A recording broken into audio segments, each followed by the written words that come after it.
channel. This is me, ang inyong Marce. For today's video po, it's all about kilikili. Yes, all about kilikili. So, alam naman po natin na maraming may problema about sa kilikili, yung nahihiyang itaas yung kilikili nila kasi nga may tinatago, yung ganun po. So, ngayon po, meron po akong itatry na baka mag-work sa akin or baka hindi. So, depende po sa kung effective o hindi.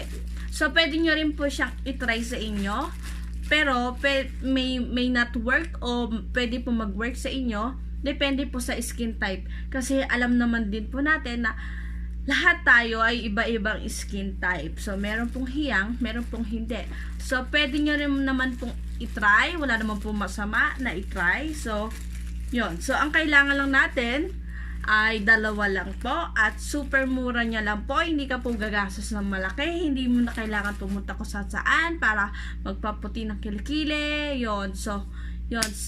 Ang kailangan lang natin ay Johnson Baby Oil. Heto po. Yan. Meron po na itong kulay pink at meron din pong iba-ibang kulay. May green ata. Tapos yun, ito po. Pero ang gagamitin ko is yung blue at ang calamansi. So, dalawa lang po ang ating kailangan. Siyempre, meron pa po palang isa. Siyempre, yung bulak. So tatlo pala. So, yan. Pero, ito po talaga ang pinakailangan. Yung calamansi at saka yung baby oil. Yes. So, tatry po natin siya.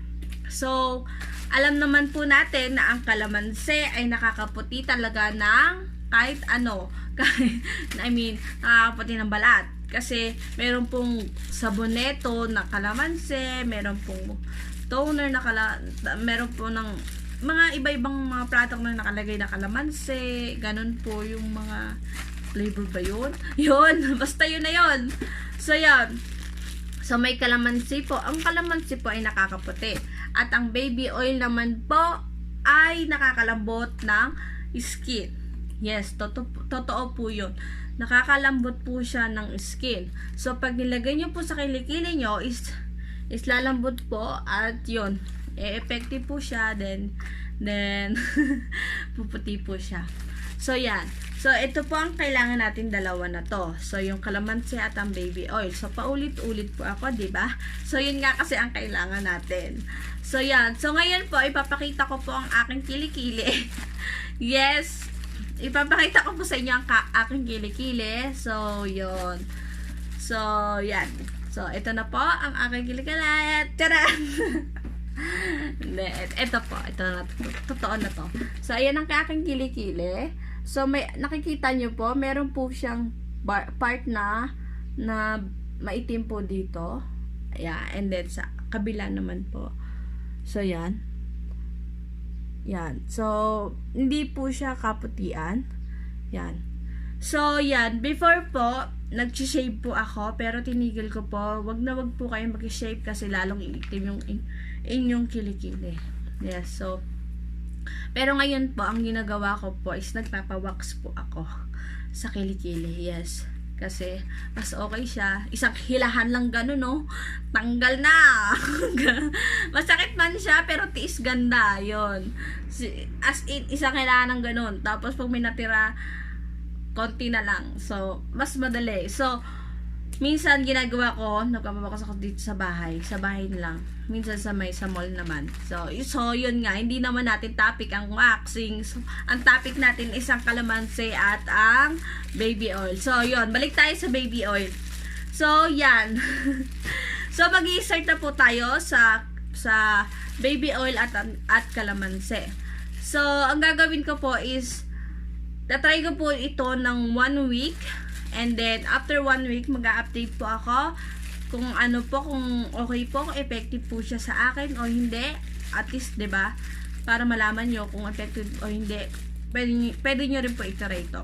So, ngayon mag-start na po ako. So, ang kailangan ko is bulak. Yes. Tapos, baby oil. So, lalagay nyo lang po sa bulak. Tapos, ipapahid nyo. So, yan po siya. Napahid ko po siya. So, yan po. Nakikita niyo po, may maitim po yung aking kilikili. Hindi naman po kaitiman, pero yun, may bad part talaga as in. Hindi siya perfect. Nobody's perfect naman. So, yan. So, may itim din yan. So, yan. So, itatry ko siya. At least, diba, na-try ko. Mali mo, diba, pag effective siya, i-continue siya. So, wala nang gastos, hindi na masyadong mahal kasi nga, ang tag dito, murang-mura po siya, kalamansi, tsaka baby oil lang. So, yan po. Nalagay ko na po sa aking kilikili ang baby oil. So, ngayon, mag-wait po ako ng 15 to 20 minutes. Kung gusto nyo 25 minutes, okay po. The more na matagal po, the more it's better po. Kasi, lalambot po yung inyong kilikili. So, yan po. So, mag-wait lang po ako ng 15 minutes. Tapos, babalik ako sa inyo. And then dun na tayo sa next step about sa kalamansi naman tayo. So, yan. So, wait lang kayo dyan babalik ako. So, hello. Yan. Naka 20 minutes na po ako. Nakakaantay. So, ang tagal. So, yan. So, ngayon po, uumpisahan ko naman po sa kalamansi. Yes. So, ang kailangan din natin sa kalamansi ay ang bulak at kalamansi. So, itong dalawang to. So, napansin nyo po, hindi ko po siya pinagsama. So, ang gagawin nyo, magkaiba po siya. Mayroon pong next step. So, ngayon po sa kalamansi na po tayo. Matagal man siya ang proseso, pero sasaya ka naman sa sa resulta niya. So, ngayon tatry ko na po ang kalamansi. So, ngayon papakita ko lang po kung paano po ako gumawa. So, ito po nakagawa na ako ng kalamansi. So, ang bilis, 'di ba? So, ito po ang video para makita nyo. So, yeah. So, yan po. So, alam naman natin kung paano maghiwa at paano ihiwalay ang kalamansi sa... So, yan po siya. Yan. So, yan. So, madali lang, di ba? At least pinakita ko sa inyo kung paano ko inilagay dito. So, yan. So, yan. Okay na siya. So, ngayon, na po ang kalamansi. So, ang kailangan lang natin ay... Konti lang nilagay ko, Kailangan natin ay bulak. So, ngayon, nailagay ko na sa akin kilikili yung baby oil. So, yan, meron pa rin siya. Pero, tatuyo na siya, okay na siya. Medyo okay na siya. So, ngayon, ilalagay ko yung kalamansi. So, sa paglagay nyo po ng kalamansi, huwag masyado. Dahan-dahan lang po yung lagay kasi sensitive po ang ating kilikili. Yes. Hindi po siya yung kagaya ng ibang part ng balat natin, ang kilikili po ay super sensitive. Kaya nga po pag nilalagnat ka, dito po tinitignan kung mainit ka o hindi. Yun lang, naisip ko lang yun. Yan. So, yan.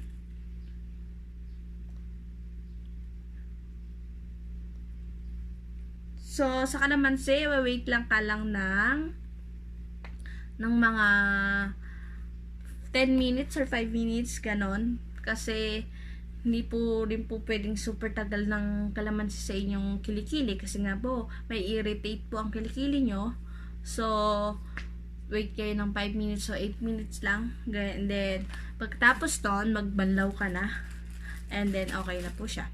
So, yan po, nailagay ko na po ang kalamansi at ang baby oil sa aking kilikili. So, mag-wait lang po ako ng 5 minutes to 8 minutes. And then, after that, maliligo na rin po kasi ako. Kaya, hindi pa po ako naliligo. So, inuna ko muna ito. Yan. Pakita ko na po sa inyo kung paano i-apply sa ating kilikili. Sa aking kilikili, ang kalamansi at baby oil. So, sana po may natutunan po kayo sa aking video. Sa mga bagong nanonood lang po sa akin ngayon, please pa-subscribe po at pa-like po ng aking video. So, thanks for watching. I hope you enjoyed my video. And don't forget to subscribe my channel. This is me, ang inyong Marcy.